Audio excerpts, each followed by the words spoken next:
बिस्मिल्लाहिर्रहमानिर्रहीम अस्सलाम वालेकुम वेलकम बैक। और जनाबे वाला आज हम जोन सा है लेक्चर नंबर सेवन को पढ़ेंगे, incident response team and compliance framework. Actually मैंने क्या किया है, इसमें दो चैप्टर्स को ना आपस में कंबाइन कर दिया है। ठीक है। छोटे से चैप्टर हैं, no more than like 6-7 pages, और मेरे ख्याल में कंप्लायंस वाला चैप्टर पे भी 6-7 पेजेस का है। तो इंसिडेंट रिस्पांस टीम्स का थोड़ा सा बड़ा है। इंसिडेंट रिस्पांस टीम में जाने से पहले हम थोड़ा सा रिकैप कर लेते हैं कि हमने इंसिडेंट रिस्पांस एंड हैंडलिंग का लेक्चर पढ़ चुके हैं, विच वाज लेक्चर नंबर 6, जिसके अंदर हमने देखा कि इंसिडेंट रिस्पांस प्लान क्या होता है। ठीक है, और वो एक्टिविटी कैसे परफॉर्म की जाती है, और हमने निस्ट की गाइडलाइन जो सी है उसके हिसाब से भी थोड़ा सा पढ़ा था। ठीक है, प्रिपेयर और इरेडिकेशन और लाइक पोस्ट लेसन और क्लोजर। ठीक है, वो तमाम फेजेस पढ़े थे। ठीक है, आज हम जो सा है ना इंसिडेंट रिस्पांस की टीम्स पढ़ेंगे। अच्छा, ये लेक्चर पढ़ाने से पहले ना मैं एक चीज बहुत क्लियर करना चाहता हूँ कि ये जो टीम्स हम लोग पढ़ रहे हैं, ये these teams are not hard and fast rules. ठीक है, ये लेक्चर रिकॉर्ड करने से पहले जो है मैंने बहुत डिफरेंट जो मेरे पर्सनल सिक्योरिटी फॉर्म्स थे या जो लोग सिक्योरिटी ऑपरेशन सेंटर्स में काम करते हैं उन सबसे भी डिस्कस किया, and everybody agreed on this. Consensus ये है कि it's not a hard and fast rule कि ये टर्मिनोलॉजीज जो सी ये एग्जैक्टली सिंगल लाइन में डिफाइन की जा सकती हैं। ठीक है, तो इस चीज के बारे में बिल्कुल क्लियर हो जाए। तो आज हम सी सर्ट सर्ट एमएसएसपी सॉक को भी थोड़ा सा पढ़ लेंगे, कुछ 3-4 चीजें हम एक्स्ट्रा भी ऐड करेंगे। सो इंसिडेंट रिस्पांस प्लान के अंदर हमने preparation, detection, containment, eradication, recovery and post incidence activity के बारे में पढ़ चुके हैं। हम हमें पता है हमारे पास इंसिडेंट रिस्पांस प्लान है। ठीक है, अब इंसिडेंट रिस्पांस प्लान के अंदर बहुत सारी टीम्स डिस्कस हो रही होती हैं। सही है, और उसमें सबसे इंपॉर्टेंट जो टीम होती है वो होती है सर्ट। ठीक है, सर्ट जिसे हम सी सर्ट कहते हैं। ठीक है, computer security incident response team. ठीक है, ये मगर उसके अलावा डिफरेंट टीम्स होती हैं, like PSIRT product security incident response team, हम उसके बारे में पढ़ेंगे। ठीक है, सर्ट के बारे में पढ़ेंगे, काफी डिटेल में हम इसको डिस्कस करेंगे। और उसके बाद सर्ट होती है CERT computer emergency response team, ये मोस्टली नेशनल लेवल पे काम कर रही होती है। लाइक यूएस की एक सर्ट है, यूके की एक सर्ट है, पाकिस्तान की एक सर्ट है, इंडिया की एक सर्ट है, जो नेशनल इंफ्रास्ट्रक्चर और नेशनल इंटरेस्ट को देखती है। सही हो गया। और उसके बाद कोऑर्डिनेशन सेंटर्स हो सकते हैं या MSSPs, like manage security service providers. सही हो गया। तो सबसे पहले शुरू करते हैं सर्ट, मगर सी सर्ट। ठीक है, सी सर्ट की स्टोरी ये है कि अगर से फॉर एग्जांपल मैं एक ऑर्गेनाइजेशन लेता हूँ, ठीक है, उर्दू आईटी अकेडमी की ऑर्गेनाइजेशन लेते हैं, और उर्दू आईटी अकेडमी में हमने एक computer security incident response team बनानी है। ठीक है, और इंसिडेंट रिस्पांस टीम जो सी है उसका फोकस जो सा है कंप्यूटर सिक्योरिटी इंसिडेंट रिस्पांस के ऊपर है। ठीक है, ये बात आप लोगों ने समझ लेनी है। ठीक है, और इंफॉर्मेशन सिक्योरिटी टीम एक हाई लेवल पे। ठीक है, और उसके नीचे सी सेट है। अब कुछ लोग डिसएग्री करेंगे कि इंफॉर्मेशन सिक्योरिटी टीम से बाहर होती है, क्योंकि सी सेट एक ऐसी टीम है जो फोकस करेगी अगर कंपनी के अंदर कोई सिक्योरिटी इंसिडेंट हो जाता है। अब हम कहते हैं कि अगर उर्दू आईटी अकेडमी बहुत स्पीड से एक्सपेंड कर गई है, और इतनी एक्सपेंड कर गई कि वो उसकी जो ग्लोबल प्रेजेंस है वो बढ़ गई है, और हमने जो है ना उसके 4 रीजन्स कर दिए हैं। ठीक है, एक हमने ईस्ट एशिया कर दिया है, जिसमें चाइना, ऑस्ट्रेलिया, ऑस्ट्रेलिया को भी बीच में घुसा दिया। ठीक है, कॉन्टिनेंट वाइज नहीं, मलेशिया भी आ गया, पापा न्यू गिनी तक चले गए हम लोग। ठीक है, दूसरा हार्ड कोर जो सा है West Asia Middle East type का रीजन हो गया, और एक हमने अफ्रीका कर दिया, एक यूरोप कर दिया, कनाडा कर दिया। ठीक है, यूएस कर दिया, नॉर्थ अमेरिका और साउथ अमेरिका। ठीक है, तो हमारे पास 5-6 डिफरेंट रीजन हो गए। अब अगर आपका head office is based in somewhere in the centre, ठीक है, से फॉर एग्जांपल दुबई में लगा देते हैं। ठीक है, दुबई में ऑफिस है, वैसे इंग्लैंड में होना चाहिए, इंग्लैंड में लगाना चाहिए क्योंकि मैं यहाँ पे बेस करता हूँ। तो इंग्लैंड बेस्ड हेड ऑफिस है हमारा। अब हम लोगों ने ये करना है कि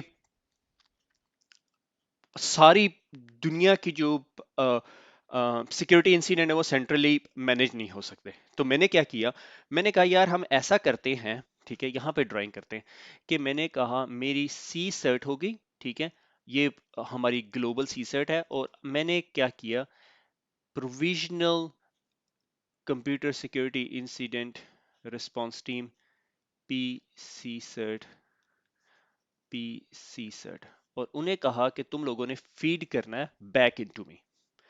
अब सी सर्ट के अंदर डिफरेंट टीम्स हो सकती हैं। अब इसमें दो डिफरेंट स्कूल ऑफ थॉट्स हैं। कुछ लोग कहते हैं डिपेंडिंग आपके पास कितना ज्यादा पैसे हैं कि आप उसके अंदर एचआर को भी डाल सकते हैं, ठीक है, आप उसके अंदर डिफरेंट बिजनेस कम्युनिकेशंस की टीमें भी डाल सकते हैं। आई sort of sit on a different side of angle कि इंसिडेंट रिस्पांस की टीम जो सी है वो मोस्टली आईटी फोकस्ड होती है। सही हो गया। तो आपने ये ग्लोबल इंसिडेंट रिस्पांस टीम्स बना दी। अब पीसर्ट जो ऑस्ट्रेलिया में बैठी हुई है, ऑस्ट्रेलिया का और पापा न्यू गिनी और मलेशिया, इंडोनेशिया, फिलीपींस वाली साइड देख रही है। अब उनके पास जब सुबह होती है वो सिक्योरिटी इंसिडेंट है या वो अपने लोकल एरिया को समझते हैं, उनकी जिम्मेदारी है। हम उसके अंदर एक टर्म यूज करते हैं पीओसी, ठीक है। हर पी सर्ट का एक पॉइंट ऑफ कांटेक्ट होता है, ठीक है। हमने कहा हर पी सर्ट का पॉइंट ऑफ कांटेक्ट है, उनके पास टीम है। अगर ऑस्ट्रेलिया में एक साइबर सिक्योरिटी इंसिडेंट होता है, ठीक है, तो उनकी पी सर्ट जो सी है उस चीज को डील करेगी और वो पॉइंट ऑफ कांटेक्ट की रिस्पॉन्सिबिलिटी है कि यूके में बैठी हुई सर्ट को नोटिफाई करे कि हमारे पास ये सिक्योरिटी इंसिडेंट हुआ है। उसके बाद आप इस तरह भी प्लान कर सकते हैं कि आप कहें यार हम ऐसा चाहते हैं कि जो ऑस्ट्रेलिया और ये आपके रीजन रीजन ईस्ट एशिया और ऑस्ट्रेलिया के अंदर जब भी कभी कोई सिक्योरिटी इंसिडेंट हो तो आप सिक्योरिटी इंसिडेंट की रिस्क असेसमेंट करें, ठीक है। रिस्क असेसमेंट करके आप डिसाइड करें कि आपका लो लेवल इंसिडेंट है, मीडियम लेवल इंसिडेंट है, हाई लेवल इंसिडेंट है, ये क्रिटिकल है। लो और मीडियम हमें बताने की जरूरत नहीं है क्योंकि सी सर्ट के पास और बहुत ज्यादा काम है, ठीक है। ये जी सी सर्ट कर दिया हमने, ग्लोबल सी सर्ट, ठीक है। और आप अपनी सिर्फ हाई और क्रिटिकल जो अलर्ट्स हैं वो हमें नोटिफाई करें। सही हो गया। तो ये हो गया सिक्योरिटी इंसिडेंट रिस्पांस टीम्स। और इनका इनका जिस तरह मैंने आप लोगों को पहले बताया है कि मोस्ट फोकस जो सा है वो इन्वेस्टिगेशन एंड रिस्पांस के ऊपर होता है। छोटी ऑर्गेनाइजेशन के अंदर सी सर्ट इन्फोसेक का पार्ट होती है, information security team. Mostly information security team का की रिस्पॉन्सिबिलिटी होती है सिक्योरिटी कॉन्फ़िगरेशन पॉलिसी स्टैंडर्ड्स, ठीक है। उनके अंदर फायरवॉल इंजीनियर्स भी घुस सकते हैं डिपेंडिंग अपॉन योर कंपनी और स्ट्रक्चर। अच्छा, उसके अलावा एक और जो टीम हो जाती है ना वो बन जाती है सॉक, ठीक है, सिक्योरिटी ऑपरेशन सेंटर। और बहुत सारी सिचुएशन के अंदर सी सर्ट सॉक का पार्ट भी हो सकती है। इसमें बहुत सारे लोग डिसएग्री भी करेंगे मगर मोस्टली जो जेनेरिक कंसेंसस है वो इस बात पे है कि सॉक का पार्ट होती है सी सर्ट। मेरी बहुत सारे बैंकिंग सेक्टर के अंदर जो दोस्त काम करने वाले हैं उनके नज़दीक सॉक का के अंदर बहुत सारे फंक्शंस परफॉर्म हो रहे होते हैं, ठीक है। मोस्ट कॉमन फंक्शन जो सॉक के अंदर होता है इज मॉनिटरिंग एंड रिस्पांस। वो मॉनिटर कर रही होती है, रिस्पांस कर रही होती है, ठीक है। अब वो रिस्पांस कर रही है तो इंसिडेंट रिस्पांस करेगी या नहीं, ठीक है। तो कुछ ऑर्गेनाइजेशन कहती है कि सॉक के अंदर दो टीम्स बैठी होती हैं और अगर कोई इंसिडेंट हो जाता है तो वो सी सर्ट को दे देती है। सही हो गया। तो सॉक के अंदर एनालिस्ट बैठे हुए हैं जो मॉनिटरिंग कर रहे हैं, एनालिसिस कर रहे हैं। और सॉक के अंदर फिर मल्टीपल फंक्शंस अब आने शुरू हो गए। सही हो गया। इंसिडेंट रिस्पांस की टीम्स आ गई हैं, इंजीनियरिंग की टीम आ गई है, ठीक है, जो डाटा को लेके और उसको को रिलेट करती हैं और सिम स्ट्रक्चर्स चला रही होती है। सिम तो एक बहुत छोटी चीज़ है, अगर आप एमएल यूज कर रहे हैं, मशीन लर्निंग यूज कर रहे हैं, ठीक है, वो यूज कर रही होती है, मॉनिटरिंग का काम कर रही होती है, थ्रेट इंटेलिजेंस कर रही होती है। आजकल के मॉडर्न बैंकिंग सेक्टर के अंदर तो दे कॉल देम पर रेड टीम और पर्पल टीम का भी कॉन्सेप्ट आ गया। रेड और ब्लू को मिला के एक टीम बन जाती है which is called purple team. ये सारे फंक्शन सॉक के अंदर डालने शुरू हो गए। मगर वंस अगेन दैट डिपेंड्स कि आपके पास किस किस्म का स्ट्रक्चर है ऑर्गेनाइजेशन के अंदर, ठीक है। आप CSIRT as a separate team भी बना सकते हैं, जिस तरह हमने उर्दू आईटी अकेडमी के अंदर अभी डिस्कस किया कि हमारा ग्लोबल ऑपरेशन इतना बड़ा था कि हमें सेपरेट टीम बनानी पड़ी सी सर्ट की। और हम ये भी कह सकते हैं कि ये सी सर्ट की जो टीम है ये 9 to 5 काम कर रही है या 24/7 काम कर रही है या ये सॉक का पार्ट है। अगर हमारे पास सॉक है तो वो एक सेंट्रल सॉक है या मल्टीपल 3 सॉक्स हैं जो आगे पीछे काम कर रही हैं। सही हो गया। तो स्टेब्लिशिंग अ सी सेट, अगर आपने सी सेट बनाना है तो सबसे पहले आपने क्या करना है, ठीक है। सबसे पहले करना है सी सेट की कॉन्स्टिट्यूएंसी डिफाइन करनी है कि यार ये कहाँ कहाँ तक जा रही है, ठीक है, किस किस चीज के साथ इसने छेड़छाड़ करनी है। सही है। Ensure management support, executive management की सपोर्ट, जाहिर है आपको बजट भी चाहिए। अब उसके बाद डिटरमिन सेंट्रल एंड डिस्ट्रीब्यूटेड। ये सेंट्रल एंड डिस्ट्रीब्यूटेड की मैंने जो एग्जांपल दी है कि आपके पास अगर इतनी बड़ी सी से टीम है जो सिर्फ यूके में बेस करती है और आप पूरी दुनिया संभाल सकते हैं, well and good. I would personally, अगर आपके पास इतने बड़ी बिजनेस ऑपरेशन है, क्योंकि I am a part of that, I have been a part of it and I am a part of it, तो इन माय प्रैक्टिकल लाइफ तो मुझे पता है कि सेंट्रलाइज सर्ट ग्लोबल ऑपरेशन को रन करना बहुत मुश्किल होता है, इसीलिए प्रोविजनल सर्ट्स बना दी जाती हैं, ठीक है। अम, उसके बाद develop policies and procedure for CERT. Okay, policies बना दी कि किस तरह आपने हैंडल करना है, किस तरह रिपोर्टिंग स्ट्रक्चर होना चाहिए और क्या क्या कुछ है, ठीक है। लार्जर ऑर्गेनाइजेशन जो सी हैं वो जो सी है सी सर्ट को सेपरेट रखती हैं, और मोस्ट कॉमनली मैंने जो देखा है कि वो सॉर्ट ऑफ ब्लर लाइन है इन बिटवीन, ठीक है। अच्छा, सिस्को के अंदर, अब सिस्को अपनी बुक के बारे में बात करना शुरू कर देते, अपने बारे में बात करना शुरू करते हैं, तो सिस्को का इंटरनल और एक्सटर्नल इंफ्रास्ट्रक्चर जो है, like Cisco dot com, Cisco के अकाउंट, सिस्को के ट्रेनिंग प्लेटफॉर्म्स और इंटरनल लैन वायरलेस नेटवर्क, सारा कुछ जो सा है वो सिस्को सी सर्ट मैनेज करती है, ठीक है। और सिस्को के पास एक और टीम है which is called PSIRT, ठीक है, which is called product security incident response team. What is PSIRT? PSIRT एक ऐसी टीम है जो सिस्को की जो प्रोडक्ट्स मार्केट में सेल हो रही हैं, सिस्को जो प्लेटफॉर्म सेल कर रहा है टू थर्ड पार्टी वेंडर्स को, उसके साथ डील करती है, ठीक है। और पी सर्ट का फंक्शन बिल्कुल सी सर्ट से डिफरेंट है, ठीक है। इसका मैंने सिस्को के पी सर्ट का जो सा है एक स्क्रीनशॉट लिया, अगर आप गूगल करेंगे ना सिस्को पी सर्ट तो आ जाएगा। ये एक डेडिकेटेड टीम है, ठीक है। It's not a part of any other team या कोई हाफ फंक्शन कर रहा है, बिल्कुल डेडिकेटेड हार्ड कोडली सिर्फ सिस्को की जो मार्केट प्रोडक्ट्स हैं, एंड ऑफ लाइन हो गया, एंड ऑफ सपोर्ट हो गया, सारी चीज़ों को देख रही होती है, ठीक है। ग्लोबल टीम है, और ये इन्वेस्टिगेट सिक्योरिटी वल्नरेबिलिटीज और इन्फॉर्मेशन, अगर आपको सिस्को की किसी प्रोडक्ट के अंदर सिक्योरिटी वल्नरेबिलिटी आप रिपोर्ट करना चाहें तो आप इस टीम को रिपोर्ट करेंगे, ठीक है। इसका एक स्पेसिफिक नंबर शंबर भी है, सारा कुछ, ठीक है। PSIRT is notified of a security incident, incident handling process है। पीसर्ट को अगर आपने नोटिफाई किया कोई सिक्योरिटी इंसिडेंट, तो पीसर्ट जो है प्रायोरिटाइज करेगी और आइडेंटिफाई द रिसोर्सेज के। आप फॉर एग्जांपल आप कहते हो कि भाई Cisco I have identified this specific calf packet, अगर मैं सिस्को के राउटर की तरफ फेंकूं तो ये वल्नरेबिलिटी है और ये टॉस टॉस टैक हो जाता है और राउटर आपका क्रैश हो जाता है। सिस्को उसको देखेगी और आइडेंटिफाई करेगी कि कौन कौन से सिस्को की प्रोडक्ट्स जो सी है इसमें वल्नरेबल है। अक्सर आपने देखा होगा सिस्को कोई भी वल्नरेबिलिटी अनाउंस करती तो उसको जब आप स्क्रॉल डाउन करते हैं, नीचे जाते हैं, तो सिस्को में नजर आ रहा होता है आपको कि कौन सी vulnerability Cisco is still establishing के कौन कौन सी डिवाइसेज हैं। लाइक मुझे अच्छी तरह याद है जब पहली दफा शेल शॉक आया था या ओपन एसएसएल आया था, तो सिस्को ने लिखा हुआ था कि वी आर स्टिल इवेल्युएटिंग कि कौन कौन सी प्रोडक्ट्स हमारी अफेक्टेड है। फिर with the passage of time जो है सिस्को उस चीज को अपडेट करती रहती है कि हाँ अब हमने एस्टेब्लिश कर लिया कि सिस्को का जो वेबएक्स का जो सर्वर है is vulnerable to that. Cisco के राउटर्स आर नॉट वल्नरेबल, मगर ये स्पेसिफिक आईओएस वल्नरेबल है, ठीक है। PSIRT coordinate product impact assessment and fixes, and customers and the public are notified simultaneously. सही हो गया। और ये कुछ हाइलाइट्स हैं, उसके अंदर एक हाईलाइट जोन सा है, ये ISO 29147 की जगह 2018 वर्जन आ गया वल्नरेबिलिटी डिस्क्लोजर। ये अपेरेंटली कोई ISO का स्टैंडर्ड है। सही हो गया। मगर आपको पेपर के अंदर कोई इस तरह का क्वेश्चन आना नहीं चाहिए। अच्छा, अम, मैंने सोचा हुआ था कि आप लोगों को Cisco security advisory and alert PSIRT की जब हम बात करते हैं, तो ये देखो सिस्को ने जौन सी एक रीसेंट अलर्ट पब्लिश किया, लेटेस्ट अपडेट जौन सा है फरवरी 2019 की है। अगर आप इसको क्लिक करें तो ये आपको बता रहा है कि ये स्पेसिफिक एडवाइजरी की स्पेसिफिक आईडी है, CVE है, ठीक है, ये CWE है, और बग आईडी दे देते हैं और CVSS स्कोर इन्होंने दे दिया, ठीक है। Vulnerability is web based, affected product vulnerable products ये हैं, और there is no workaround, fix software हैं, जैसे ओके। अगर कोई लेटेस्ट हुई होती ना तो हमें यहाँ पे नज़र आ रही होती और हम उसके ज़रिए फिर मैं 100% श्योर हूँ जिस तरह ही आती है तो इसको उसमें नोटिफाई कर रही होती है। मोस्ट रिसेंट मार्च 2019 में अभी तक कुछ आया नहीं है, नॉर्मली उसके ऊपर आ रहा होता है कि we still evaluating the stuff. सही हो गया। तो उसमें जाने से पहले ये बहुत अच्छा डॉक्यूमेंट है जो मुझे मिला, ये थोड़ा सा पुराना है, guide to a malware incident prevention and handling for a desktop and laptop. It's not a technical document, don't get me wrong, मगर ये डॉक्यूमेंट 2013 में लिखा गया, मगर बड़ी अच्छी डिटेल में आप लोगों को बताया हुआ है कि आपने वल्नरेबिलिटी मिटिगेशन कैसे करनी है, अवेयरनेस क्या होनी चाहिए अगर आपके पास मेलवेयर है, या डिफेंस आर्किटेक्चर क्या है, sandboxing, browser separation, separation through virtualisation.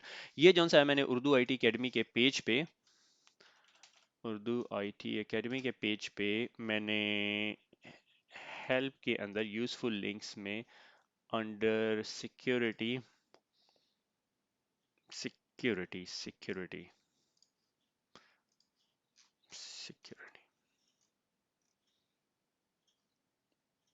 ठीक है, guide to malware incident prevention and handling डाल दिया, तो आपने अगर देखना हो तो ये डॉक्यूमेंट देख सकते हैं। सही हो गया। So let's go back to our slides.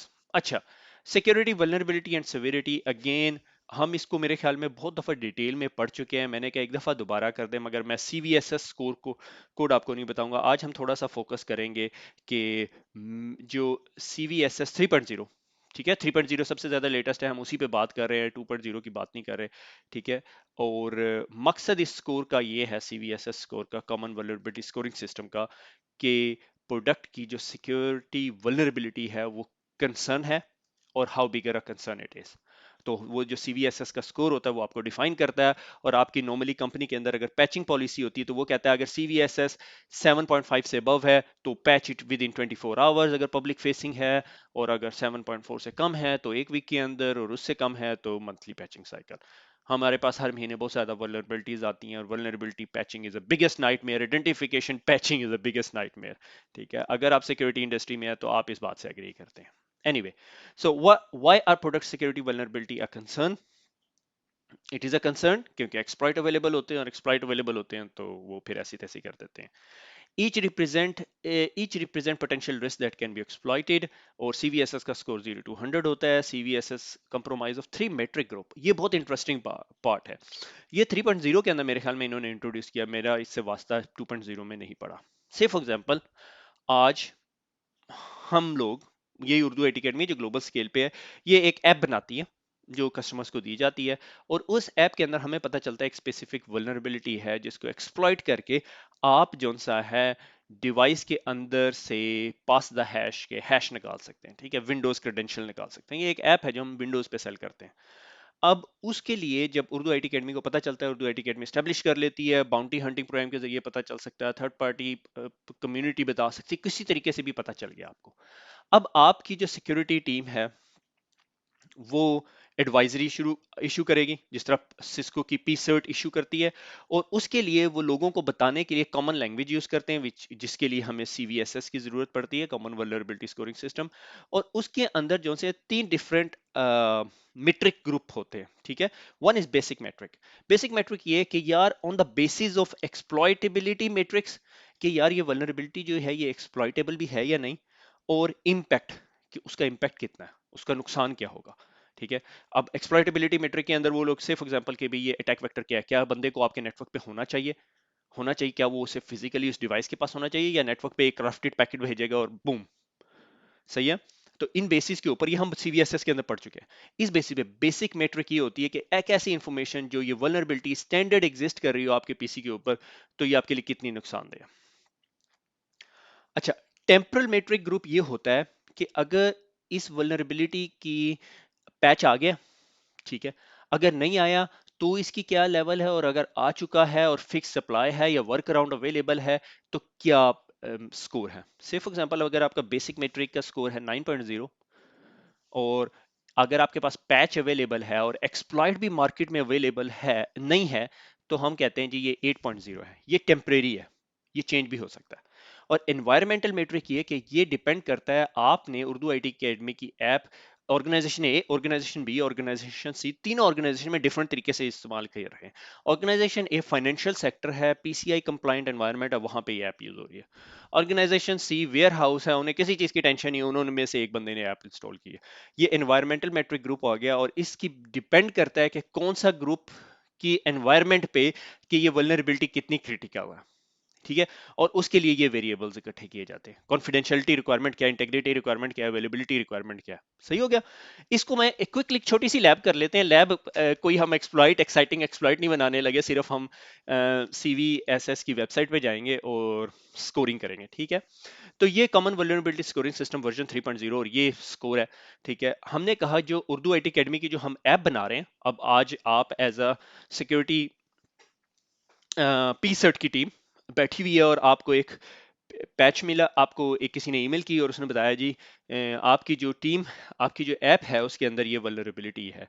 हमने अब क्या किया, हमने वो वल्नरेबिलिटी वेरीफाई की, कंफर्म की, डेवलपर से बात की, उसने कहा हाँ मुझे पता चल गया, यहाँ मैं रॉन्ग वेरिएबल या इनपुट में जो सा हूँ सैनिटाइज नहीं कर रहा था।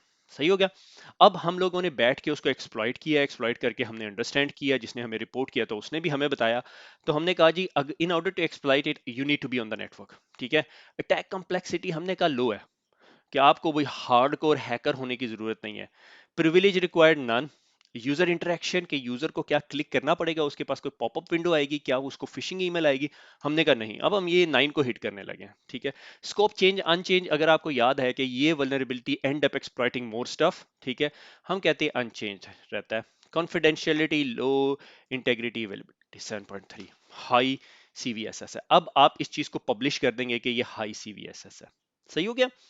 अब हम अगले फंक्शन की तरफ जाते हैं, टेम्परल स्कोर।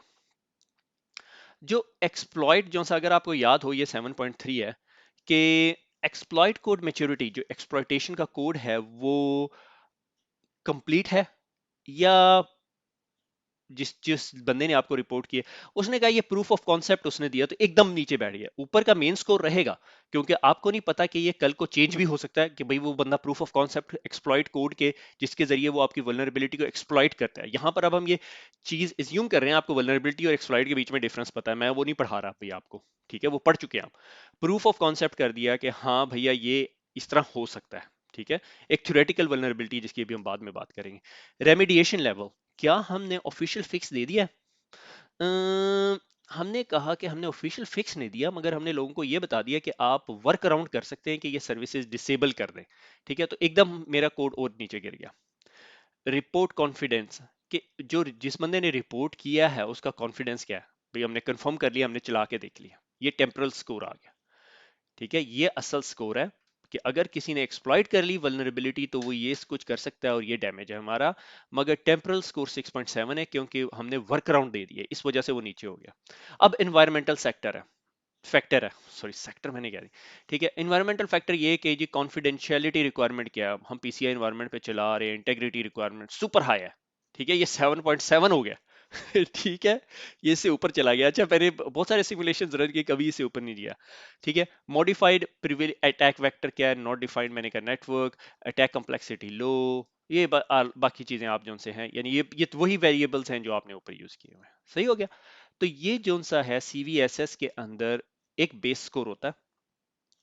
बेस स्कोर के बाद आपका टेम्पोरल और एनवायरमेंटल स्कोर है कि आपके एनवायरनमेंट में कॉन्फिडेंशियलिटी, इंटेग्रिटी और अवेलेबिलिटी कितनी इंपॉर्टेंट है। मैंने कहा अवेलेबिलिटी इतनी इंपॉर्टेंट नहीं है, हमारी कॉन्फिडेंशियलिटी और वो है, मगर इधर जो सी है हमने लो डिफाइन की हुई है, क्योंकि ये इससे ज्यादा डैमेज नहीं देता, ठीक है। कि भाई लो कॉन्फिडेंशियलिटी कंप्रोमाइज है, या लो इंटेग्रिटी कंप्रोमाइज है, लो अवेलेबिलिटी कंप्रोमाइज है। सही हो गया। तो मकसद आपको यहाँ पे सीवीएसएस के अंदर जो सा है ये 3 मैट्रिक्स मैट्रिक ग्रुप पढ़ाने का था, कि बेस, टेम्परल, एनवायरमेंटल। बेस वो जो हमेशा ऐसी ही रहेगी। टेम्परल ये कि डिपेंड है, चेंज हो सकती है, क्योंकि कल को हमने फिक्स दे देना है, पैच अवेलेबल हो जाएगा। अभी वक्ती तौर पे पैच अवेलेबल नहीं है, इस वजह से ये हाईली क्रिटिकल है। और टेम्परल एनवायरमेंटल ये कि एनवायरमेंट पे डिपेंड करता है, कि एक बंदे ने अपनी वर्कशॉप में यूज कर रहा है, या आप घर में यूज कर रहे हो, और आपका एनवायरमेंट जो है पीसीआई के लिए है, और आप उसके अंदर वो ऐप यूज कर रहे हो, आप सीज कर दोगे, आप चलाना बंद कर दो, ठीक है, जब तक ये कंपनी आपको फिक्स नहीं देती। आगे चलते हैं। अच्छा, ये सारा क्वेश्चन मैं पढ़ा चुका हूँ। Characteristic of vulnerability that are consistent over time, constant over time, ठीक है, कंसिस्टेंट कांस्टेंट ओवर टाइम, ठीक है। बेस के अंदर क्या, constant over time across the user environment, जिसके घर में लगा हुआ है, पीसीआई में लगा हुआ है, ये उसका बेस स्कोर है। Temporal reflect the characteristic of vulnerability that में चेंज ओवर टाइम, ठीक है, but not across user environment. Over time क्यों?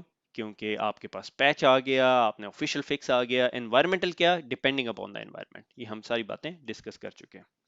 अच्छा, वल्नरेबिलिटी चेनिंग एनालिसिस, ठीक है। वल्नरेबिलिटी चेनिंग एनालिसिस ये होता है कि एक स्पेसिफिक वल्नरेबिलिटी, जब आप कोई हैकर किसी नेटवर्क को एक्सप्लॉइट करता है, तो वो एक वल्नरेबिलिटी को सिर्फ एक्सप्लॉइट नहीं करता, वो मल्टीपल वल्नरेबिलिटीज को एक्सप्लॉइट करता हुआ आगे चलता है। अगर उसने एक्सफिल्ट्रेशन करनी है तो वो किस तरह करेगा, ठीक है। वो माइटर का जो फ्रेमवर्क हमने मेरे ख्याल में पढ़ा हुआ है ऑलरेडी, वो जो मुझे याद नहीं पड़ रहा माइटर फ्रेमवर्क के अंदर कितने वो थे, मेरे ख्याल में 11 में।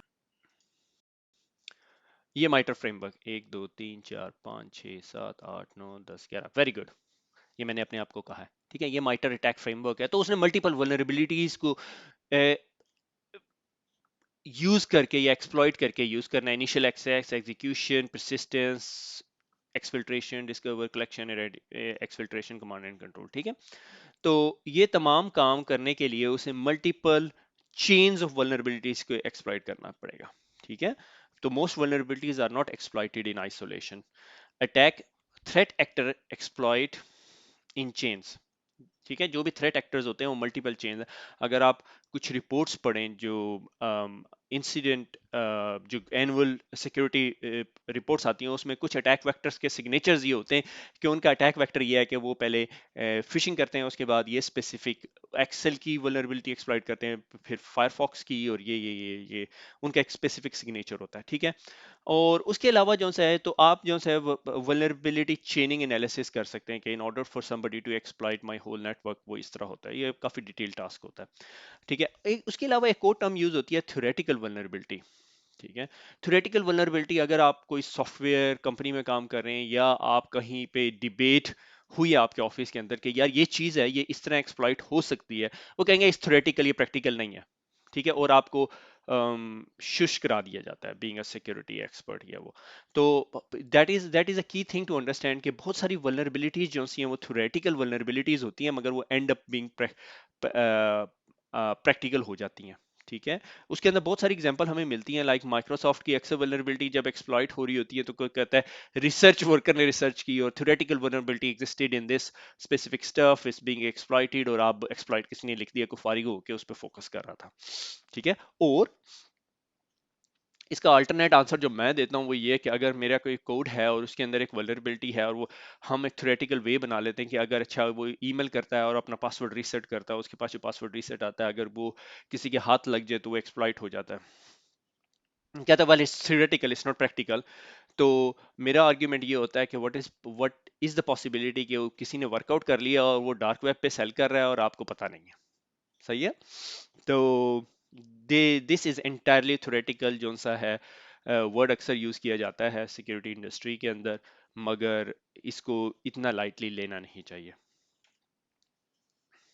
आगे चलें।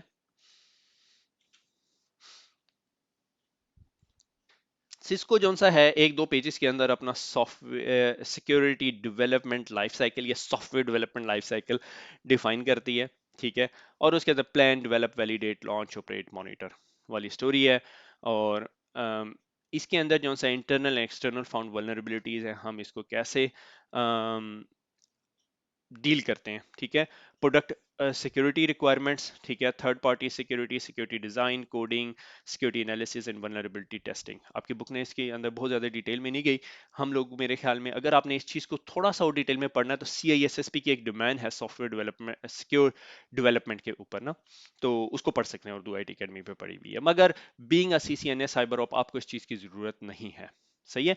अच्छा, इसके अंदर एक चीज बहुत इंपॉर्टेंट है, TPS security. TPS security is like a third party security, कि अगर आपके पास एक आप कोडिंग कर रहे हैं और कोडिंग या आप कोई प्रोडक्ट यूज कर रहे हैं और उसके अंदर एक स्पेसिफिक थर्ड पार्टी प्रोडक्ट आपने इंस्टॉल की हुई है या थर्ड पार्टी कोड यूज कर रहे हैं, तो third party security is very very important for you to maintain, analyse and keep a patch on. कि अगर आप से फॉर एग्जांपल, इस दिन मैंने एक एग्जांपल ओपन SSL की दी हुई है, कि अगर आप एक ओपन SSL या एक थर्ड पार्टी जो या ओपन लाइब्रेरी यूज कर रहे हैं अपने कोड के अंदर, और वो कोड आपने अपने सिस्को राउटर के अंदर रखा हुआ है, और कल को वो थर्ड पार्टी लाइब्रेरी के अंदर कोई वल्नरेबिलिटी निकल आती है, तो वो आपकी रिस्पॉन्सिबिलिटी है उसको पैच करना, अगर वो थर्ड पार्टी आपको दे रही है नहीं दे रही। ठीक है, तो ये बहुत इंपॉर्टेंट चीज़ें हैं जो मिस आउट हो जाती हैं। तभी आजकल जो थर्ड पार्टी एग्रीमेंट्स होते हैं उसमें मोस्टली हम लोग ये चीज़ मेंशन करते हैं कि अगर आपके पास कोई थर्ड पार्टी प्रोडक्ट चल रही है या थर्ड पार्टी कोड आप यूज़ कर रहे हैं, तो आप रिस्पॉन्सिबल हैं। आप हमें एज अ कस्टमर, मैं कस्टमर हूं, हमें वो चीज़ सेल कर रहे हैं, तो आपके कोड के अंदर अगर कोई थर्ड पार्टी कोड यूज़ हो रहा है और वो वल्नरेबल है, वो आपकी रिस्पॉन्सिबिलिटी है, हमारी नहीं है। सही हो गया।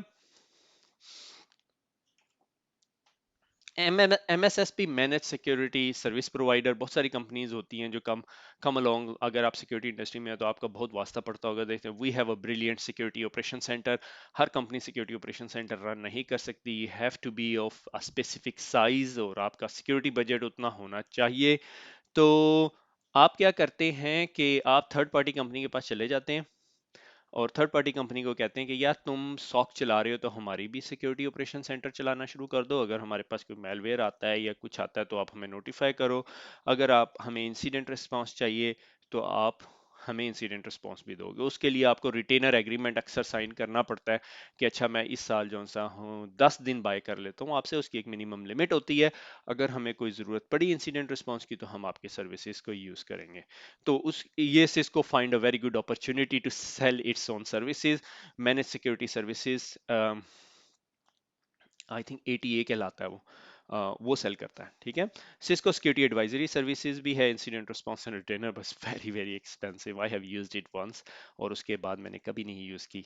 और एमएसएसपी में सिस्को का एटीए जो सा है एक्टिव थ्रेट एनालिटिक्स टीम है, वो ये सर्विसेज प्रोवाइड करती है 24/7, आईज ऑन अ ग्लास। यहाँ पर हमारा चैप्टर खत्म हो गया। अब इससे अगला चैप्टर कंप्लायंस एंड फ्रेमवर्क का है, ठीक है। कंप्लायंस या फ्रेमवर्क का जो ओपनिंग स्टेटमेंट है वो मैंने यहाँ पे कॉपी की हुई है, TDS effort design to punish people responsible for a security, ठीक है। Compliance and framework is a very different type of work, ठीक है। अगर आपको लगता है आप कंप्लायंस एंड फ्रेमवर्क के बंदे नहीं है तो please don't go into that work, ठीक है। It's a very interesting one but it is as it's mention TDS है, ठीक है। मगर I I sort of like it but I don't want to do it for the rest of my life, ठीक है। These compliance framework है क्या कि किसी कंपनी को किसी स्पेसिफिक स्टैंडर्ड के अगेंस्ट कंप्लायंट करना, ठीक है, कि आपने ये सारी रिक्वायरमेंट्स पूरी कर ली। हमारे इर्द गिर्द जो से बहुत सारी रिक्वायरमेंट्स हैं, लाइक बिल्डिंग रेगुलेशन रिक्वायरमेंट्स होती हैं, हेल्थ एंड सेफ्टी रिक्वायरमेंट्स होती हैं और बहुत सारी रिक्वायरमेंट्स हैं, ठीक है। गाड़ी की रिक्वायरमेंट्स हैं, गाड़ी जब डिज़ाइन होती है उसकी एक security health and safety requirement है, उसमें एयर बैग होना चाहिए, बेल्ट होनी चाहिए, ब्रेक्स होनी चाहिए, ब्ला ब्ला ब्ला। तो इसी तरह हमारे आईटी इंफ्रास्ट्रक्चर या कंपनीज जो स्पेसिफिक चीज़ों के साथ डील कर रही है, आपके पेशेंट इंफॉर्मेशन के साथ डील कर रही है, आपकी personal information, my age, date of birth, मेरे हेल्थ रिकॉर्ड के साथ जो कि बहुत पर्सनल और सेंसिटिव डाटा है, मेरे बिलीव के साथ, मेरी सेक्सुअल ओरिएंटेशन के साथ, ये तमाम चीज़ें जो सी है अगर कोई कंपनी होल्ड कर रही है तो they are responsible to provide due diligence or due care around my security or holding that information, ठीक है। These requirements are extremely critical how organization are protecting against a cyber threat, क्योंकि आजकल जो सा है सबसे बड़े बबल्स जो से बनते हैं वो यही कि कितनी अमाउंट ऑफ डाटा हैक हुआ है, ठीक है, कितना पर्सनल इंफॉर्मेशन। तो इसके लिए बहुत सारे डिफरेंट कंप्लायंसेस हैं, ठीक है, हर इंडस्ट्री के लिए ऑलमोस्ट डिफरेंट है।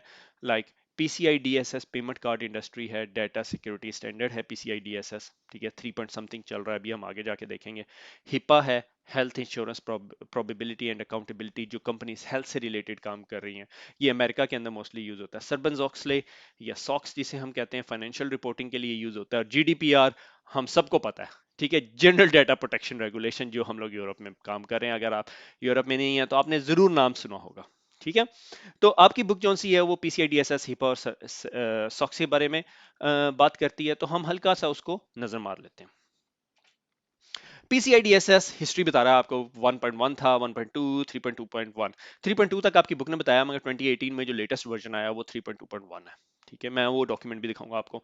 तो टेक्निकल गाइडलाइन पीसीआईडीएसएस, अगर आप कार्ड होल्डर इंफॉर्मेशन आपके पास है जिसमें पेन है, कार्ड होल्डर नंबर है, सिक्योरिटी कोड है, एक्सपायरी डेट है, आप इसको स्टोर कर सकते हो, ठीक है। मगर प्रोटेक्शन रिक्वायर्ड हैश फंक्शन के जरिए या कुछ भी रिक्वायरमेंट है, ठीक है, आपने उसे सेव करना है।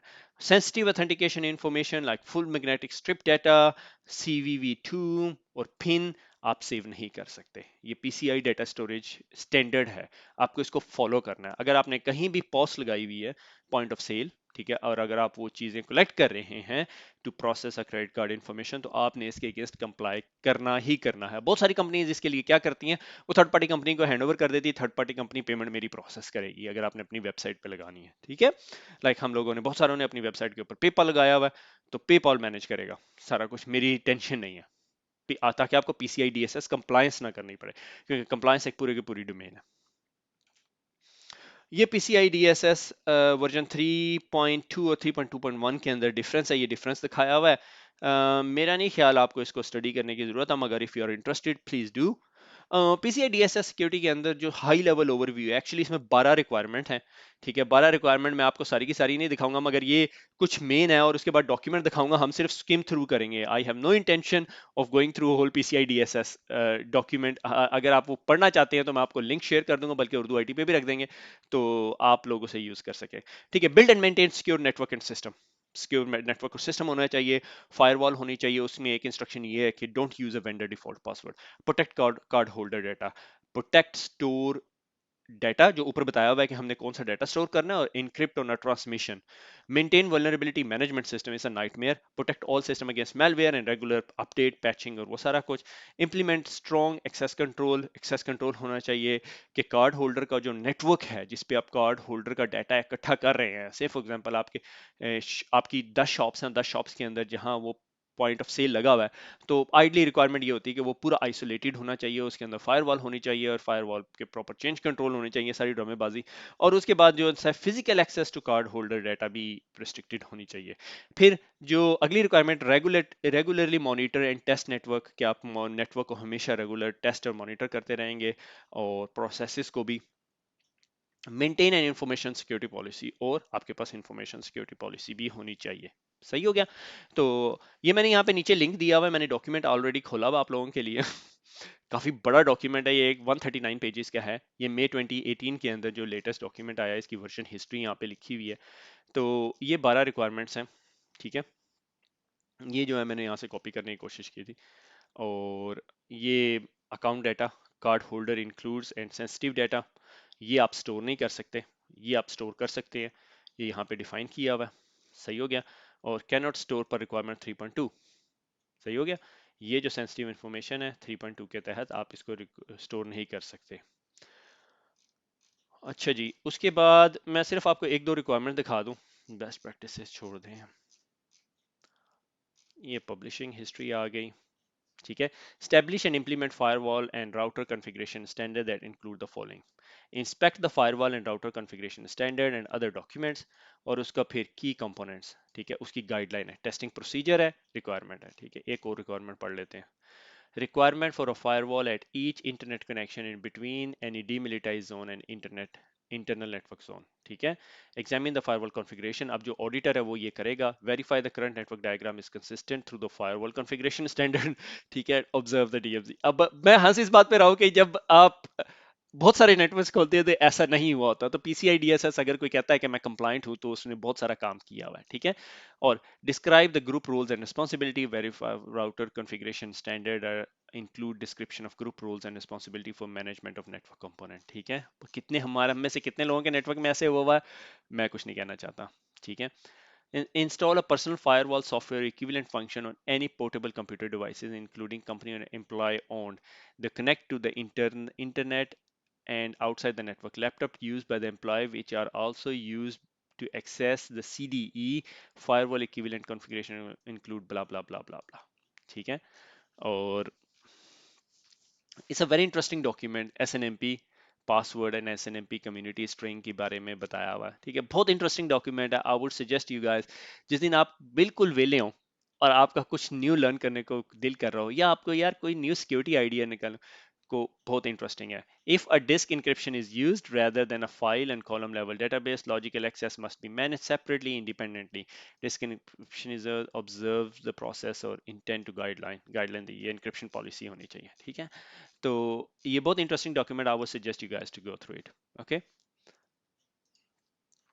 अच्छा, पीसीआई में हमने बहुत ज्यादा टाइम गुजारा, अगले दो कंप्लायंस के ऊपर हम इतना वक्त नहीं लगाएंगे। Health insurance portability and accountability act 1996, US department and human services ने ये एक्ट निकाला, और उसके तहत जितने अदारे एक specific health care function perform कर रहे हैं, वो आइदर ट्रीटमेंट से रिलेटेड है, पेमेंट से रिलेटेड है, आइदर ऑपरेशन से, not operation like surgical operation, operations of a health care, तो उनकी जिम्मेदारी है। और उनकी जिम्मेदारी क्या है कि एक 4 की पॉइंट्स हैं। Ensure all PHI protected health information like मेरा x-ray scan which can uniquely identify me, well it's a PHI. उसके अंदर थोड़ी सी एक एक लचक है, we are not gonna talk about it. Identify and protect against the reasonable anticipated threat to the security, कि आपने ये शो करना है कि आपने रीजनेबल केयर किया।